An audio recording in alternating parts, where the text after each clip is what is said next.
மிக அன்பர்களே, உங்கள் எல்லோரையும் மீண்டும் என்னுடைய யூடியூப் சேனலில் அன்போடு வரவேற்கிறேன். இன்றைக்கி ஒரு முக்கியமான பதிவு பற்றி தான் நம்ம பார்க்க போகிறோம். கிருஷ்ண ஜெயந்தி, அதாவது 2026 கிருஷ்ண ஜெயந்தி நமக்கு எப்போ வருது, அந்த கிருஷ்ண ஜெயந்தியை நாம் எப்படி வழிபாடு பண்ணலாம் அப்படின்றத பற்றி தான் இந்த பதிவு முழுவதுமாக நாம் பார்க்க போகிறோம். வாங்க வீடியோக்குள்ளே போகலாம். அதாவது கிருஷ்ண ஜெயந்தி அப்படின்னா அது நம்ம எல்லோருக்கும் தெரியும், கோகுலாஷ்டமி, ஜென்மாஷ்டமி அப்படின்னு சொல்லலாம். இந்த கிருஷ்ண ஜெயந்தி 2026 எப்போ வருது அப்படின்னா செப்டம்பர் 4ஆம் தேதி வெள்ளிக்கிழமையில் இந்த கிருஷ்ண ஜெயந்தி வருது. இந்த கிருஷ்ண ஜெயந்தி ஒவ்வொரு மாநிலத்திற்கும் வேறுபடுமான்னு கேட்டிங்கன்னா, இந்த வருஷம் இப்போ எப்போதுமே இந்த கிருஷ்ண ஜெயந்தியை இஸ்கான் டெம்பிள் அப்படின்னு சொல்லக்கூடிய அந்த இஸ்கான் கோவில்லையும் செப்டம்பர் 4ஆம் தேதி தான் அனுசரிக்கப்படுது. ரொம்ப முக்கியமான ஒரு தகவல் பற்றி தான் இந்த கிருஷ்ண ஜெயந்தி அன்னைக்கு நாம் பார்க்க போகிறோம். இந்த கிருஷ்ண ஜெயந்தி பகவானுடைய பிறப்பை நினைவு கூர்ந்து, அதாவது கிருஷ்ணருடைய பிறப்பை நினைவு கூர்ந்து பக்தர்கள் விரதம் இருப்பாங்க, பூஜை பண்ணுவாங்க, பஜனை பண்ணுவாங்க, பகவத்கீதை பாராயணம் பண்ணிடுவாங்க, நள்ளிரவு முழுவதும் வழிபாடு பண்ணுவாங்க. இது மாதிரி ஒவ்வொருத்தரும் ஒவ்வொரு முறைப்படி இந்த கிருஷ்ண ஜெயந்தியை வழிபாடு பண்ணுவாங்க. ஃபஸ்ட்டு கிருஷ்ண ஜெயந்தி அப்படின்னா என்ன அப்படின்றத பார்க்கலாம். நான் முன்னவே சொன்னது போல் ஜென்மாஷ்டமி அல்லது கோகுலாஷ்டமி அப்படின்னு அழைக்கப்படக்கூடிய இந்த விழா கிருஷ்ணருடைய அவதாரம், கிருஷ்ணர் பிறந்த ஒரு நாளை தான் இந்த புனிதமான நாளாக கிருஷ்ண ஜெயந்தின்னு சொல்லி கூறப்படுது. கிருஷ்ணர் விஷ்ணுவோட ஒரு அவதாரமாக போற்றப்படுறாரு. தர்மம் குறைந்து அதர்மம் அதிகரிக்கும் போது தர்மத்தை நம்ம நிலைநாட்ட இறைவன் அவதரித்தார் அப்படின்ற கருத்தை பகவத்கீதை எடுத்துரைக்குது. அதனால தான் இந்த கிருஷ்ண ஜெயந்தி என்பது ஒரு பிறந்தநாள் கொண்டாட்டம் மட்டும் இல்லை, நம்முடைய வாழ்க்கையில் தர்மம், அன்பு, பக்தி, நல்லொழுக்கம் இது எல்லாத்தையும் நினைவுபடுத்துகிற ஒரு ஆன்மீக நாளாகவும் இந்த கிருஷ்ண ஜெயந்தியை கொண்டாடுறாங்க.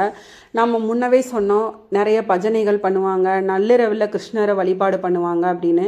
இந்த கிருஷ்ண ஜெயந்தியின் முக்கியமான சிறப்பு நள்ளிரவு வழிபாடுகள் பற்றி நம்ம எல்லோருக்கும் தெரியாமல் இருந்திருக்கலாம். அது என்னன்றதை இப்போ பார்க்கலாம். கிருஷ்ணர் மதுரையில் தேவகிக்கும் வாசுதேவருக்கும் நள்ளிரவில் பிறந்ததாக கூறப்படுறாங்க. அதனால தான் கிருஷ்ண ஜெயந்தி நாளில் பல பக்தர்கள் இரவு வரைக்கும் விழித்திருந்து நள்ளிரவில் குழந்தைகளுக்கு கிருஷ்ணருடைய வேஷம், நம்ம எல்லோருக்கும் தெரியும் கிருஷ்ண ஜெயந்தி அப்படின்னாலே கிருஷ்ணருடைய குழந்தைகள்லேருந்து 10-15 வயது குழந்தைகள் வரைக்கும் ஒன்று கிருஷ்ணருடைய வேடம் அல்லது ராதையுடைய வேடம் போட்டு நம்மளுடைய குழந்தைகளை நம்ம கிருஷ்ணரே நம்ம வீட்டுக்கு வந்ததாக நம்ம நினச்சி அந்த வழிபாடுகள் எல்லாமே பண்ணுவோம். நள்ளிரவில் குழந்தைகளுக்கும் கிருஷ்ணருக்கு பூஜை செஞ்சு, அபிஷேகம் செஞ்சு, ஆரத்தி எடுத்து வழிபாடுகள் பண்ணுவாங்க. கிருஷ்ணரோட பிறப்பு நினைவு கூர்ற அந்த நேரத்தில் கோவிந்தா, கோபாலா, கிருஷ்ணா அப்படின்னு நம்ம பக்தியோட சொல்கிறது வழக்கம். அதே போல் வீட்டில் கிருஷ்ண ஜெயந்தி பூஜை எப்படி பண்ணுறது அப்படின்றத பற்றி இந்த வீடியோவில் பார்க்கலாம். வீட்டில் நாம் ஏன் கிருஷ்ண ஜெயந்தி பூஜை வழிபாடு செய்யணும் அப்படின்றத பார்க்கலாம். ரொம்ப முக்கியமான பகுதி. நம்ம கிருஷ்ண ஜெயந்தி அப்படின்னாலே குழந்தைகள் இருக்கக்கூடிய வீட்டில் எல்லோரும் ரொம்ப மகிழ்ச்சியோட தங்களுடைய குழந்தைகளுக்கு கிருஷ்ணர் வேடம் போட்டு, நாம் கிருஷ்ணர் ராதையுடைய வேடம் போட்டு கிருஷ்ணரே நம்ம வீட்டுக்கு வந்ததாக நம்ம நினச்சி நம்ம அந்த விழாவை கொண்டாடுவோம். முதல்ல கிருஷ்ண ஜெயந்தி அன்னைக்கு வீட்டெல்லாம் சுத்தம் செஞ்சு பூஜை அறையும் சுத்தமாக வச்சுக்கோங்க. கிருஷ்ணரோட படம் அல்லது விக்கிரகம் கூட வாங்கி வச்சுக்கலாம். அந்த பூஜை வைக்கிற இடத்துல முடிஞ்சால் ஒரு சின்ன தொட்டிலும் வச்சுக்கோங்க. அதில் பாலகிருஷ்ணரையும் நீங்கள் வைக்கலாம். இந்த கிருஷ்ணருடைய சிலை வச்சு வழிபாடு பண்ணுறதுனால உங்களுக்கு நிறைய நல்ல விஷயங்கள் நடக்கும். உங்களோட திருமண தடைகள் நீங்கும், குழந்தை பாக்கியம் உங்களுக்கு உண்டாகும். அதே போல் உங்களுக்கு வேலை, இந்த மாதிரி எல்லா பிரச்சனைகளுக்குமே நம்ம இந்த கிருஷ்ண ஜெயந்தி அன்னைக்கு கிருஷ்ணருடைய விக்கிரகம் வாங்கியும் வழிபாடு பண்ணலாம், கிருஷ்ணருடைய படத்தை வைத்தும் வழிபாடு பண்ணலாம்.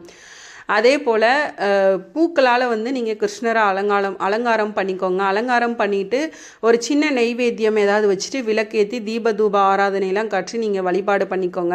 அதுக்கு பிறகு மனசை நீங்கள் அமைதியாக வச்சுட்டு இந்த கிருஷ்ணருடைய மந்திரமான ஓம் பகவதே வாசுதேவாய நமக நம்ம வழிபாடுகள் பண்ணலாம்.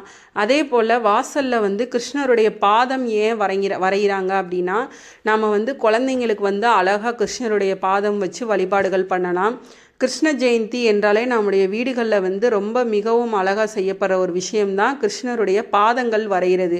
இந்த பாதம் ரொம்ப குட்டி குழந்தைங்களா இருக்காங்க அப்படின்னா அவங்களுடைய கால்களில் அழகாக அரிசி மாவு வச்சு நம்மளே பாதங்கள் வச்சிடலாம். இல்லை அப்படின்னா நம்ம வந்து கைகள்லே வந்து அரிசி மாவை தண்ணீரில் கலந்து வாசல்லேருந்து பூஜை அறை வரைக்கும் வந்து சின்ன பாதங்கள் வந்து வரையலாம். இதுக்கு பின்னால் இருக்கிற ஒரு அழகான பக்தி உணர்வு என்ன அப்படின்னா, குழந்தை வந்து கிருஷ்ணர் வந்து நம்முடைய வீட்டுக்கு வந்து அருள் புரிய வேண்டும் அப்படின்ற ஒரு நம்பிக்கை தான். அதனால தான் வாசல்லேருந்து பூஜை அறை வரைக்கும் வந்து கிருஷ்ணருடைய ஒரு சின்ன பாதங்களை வந்து நாம் வரைகிறதோட ஒரு அழகான பாரம்பரியமாக வந்து இன்னைக்கு வரைக்கும் இருக்குது.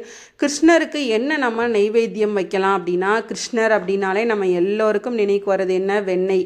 குழந்தை கிருஷ்ணர் வந்து வெண்ணெயை விரும்பி சாப்பிட்ட கதை தான் நம்முடைய பக்தியில் மிகவும் பிரபலமானது. அதனால கிருஷ்ண ஜெயந்தி அன்னைக்கு வந்து நாம் நெய்வேத்தியம் என்ன பண்ணலாம் அப்படின்னா, வெண்ணெய் வைக்கலாம், அவல் வைக்கலாம், சீடை பண்ணலாம், முறுக்கு பண்ணலாம், தட்டை பயிறு அல்லது பிற பாரம்பரிய நெய்வேத்தியங்கள் எல்லாமே பண்ணலாம். பழங்கள் வைக்கலாம், பால் வைக்கலாம், தயிர் வைக்கலாம், வெல்லம், இது போன்ற உங்கள் குடும்ப வழக்கத்திற்கு ஏற்ப நெய்வேத்தியங்கள் வந்து நீங்கள் வச்சுக்கலாம். பெரிய அளவில் பல வகையான உணவுகள் செய்யணும் அப்படின்ற கட்டாயம் வந்து இல்லை. கிருஷ்ணரை நம்ம பக்தியோடு சமர்ப்பிக்கும் ஒரு எளிய நெய்வேத்தியமே நமக்கு போதும். கிருஷ்ணருக்கு ஏன் துளசி முக்கியம் அப்படின்றத பார்க்கலாம். கிருஷ்ண ஜெயந்தி வழிபட்டால் துளசிக்கு வந்து முக்கியமான இடம் இருக்குது. வைஷ்ணவர்கள் துளசி மகாவிஷ்ணு கிருஷ்ணருக்கு வந்து மிகவும் பிரியமானதாக வந்து கூறப்படுது. அதனால தான் நெய்வேத்தியம் வந்து துளசி இலையோடு சேர்த்து சமர்ப்பிக்கும் போது வழக்கம் வந்து பல குடும்பங்களில் இருக்குது. துளசி கிடைக்கல அப்படின்னா நம்ம கவலைப்பட வேண்டாம். நமக்கு ரொம்ப முக்கியமான ஒரு விஷயம் பக்தி தான் முதன்மையானது. இறைவனிடத்தில் நம்ம அன்போடு சமர்ப்பிக்கிறதா ரொம்ப முக்கியம். இது எல்லாத்தையும் பார்த்துட்டோம். கிருஷ்ண ஜெயந்தி அன்னைக்கு நாம் எப்படி விரதம் இருக்கணும் அப்படின்றத பார்க்கலாம். கிருஷ்ண ஜெயந்தி அன்னைக்கு பல பக்தர்கள் வந்து விரதம் இருப்பாங்க. ஆனால் விரதம் வந்து எல்லோருக்கும் ஒரே மாதிரியாக இருக்கணுன்ற அவசியம் கிடையாது. சிலர் பழக்கங்கள் மற்றும் பால் இதெல்லாம் எடுத்துக்குவாங்க. சிலர் வந்து ஒருவேளை உணவு எடுத்துக்குவாங்க. அது வந்து அவரவர் உடல்நிலை மற்றும் வயது, குடும்ப வாழ்க்கையை பொறுத்து வந்து அமையும். நான் சொன்னது போல் வயதானவர்கள், முடியாதவங்கெல்லாம் வந்து நீங்கள் பால் பழம் எடுத்துக்கலாம். சாப்பாடு சாப்பிட்டுட்டு நீங்கள் கிருஷ்ணரை வழிபாடு பண்ணலாம். இல்லை நாங்கள் ஒரு வேளை மட்டும் வந்து உபவாசம் பண்ணிக்கிறோன்றவங்களும் பண்ணிக்கலாம். உடல் நலம் குன்றியவர்கள், கர்ப்பிணி பெண்கள், குழந்தைகள், அதுபோல் மருத்துவ பரிசோதனையில் எடுத்துக்கிறவங்கலாம் வந்து இந்த கடுமையான விரதம் இருக்க வேண்டாம். விரதத்தோட உண்மையான நோக்கம் வந்து நம்ம உடம்பை வருத்துறது கிடையாது. மனசை இறைவன்ட்ட செலுத்துறதுக்காக தான் வந்து நாம் இந்த கிருஷ்ண ஜெயந்தி அன்னைக்கு விரதம் இருக்கிறதேவும். அந்த நாளில் நம்ம என்ன பாராயணம் பண்ணலாம் அப்படின்னா, கிருஷ்ண ஜெயந்தி அன்று வந்து வீட்டில் கிருஷ்ணரை பற்றி தகவல், பக்தி பாடல்கள் இதெல்லாம் பாடலாம். பகவத்கீதை படிக்கலாம், கிருஷ்ணரோட நாமங்கள் ஜெபிக்கலாம், குழந்தைகளுக்கு கிருஷ்ணரின் கதைகள்லாம் சொல்லலாம். குறிப்பாக வந்து கிருஷ்ணரின் குழந்தை பருவ கதைகள், அதே போல் கோகுல வாழ்க்கை, வெண்ணெய் திருடிய கதைகள், அதே போல் கீதை உபவாசங்கள், இது போன்று குடும்பமாக சேர்ந்து நீங்கள் கேட்கவும் செய்யலாம், குழந்தைங்களுக்கு சொல்லவும் செய்யலாம்.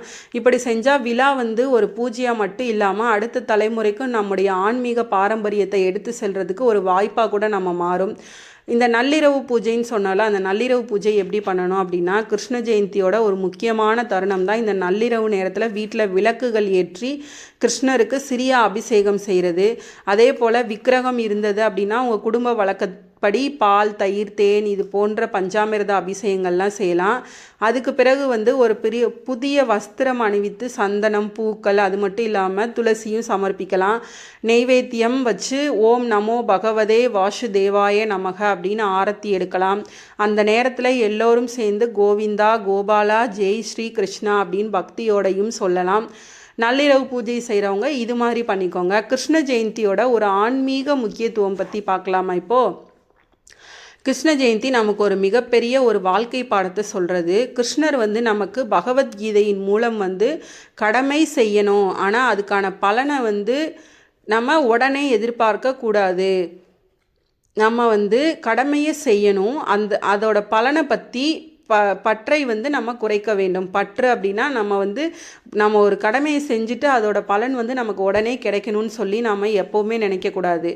அதாவது வந்து கிருஷ்ண ஜெயந்தி வந்து நம்முடைய ஒரு சிறிய சங்கல்பமாக நம்ம இதை எடுத்துக்குவோம்.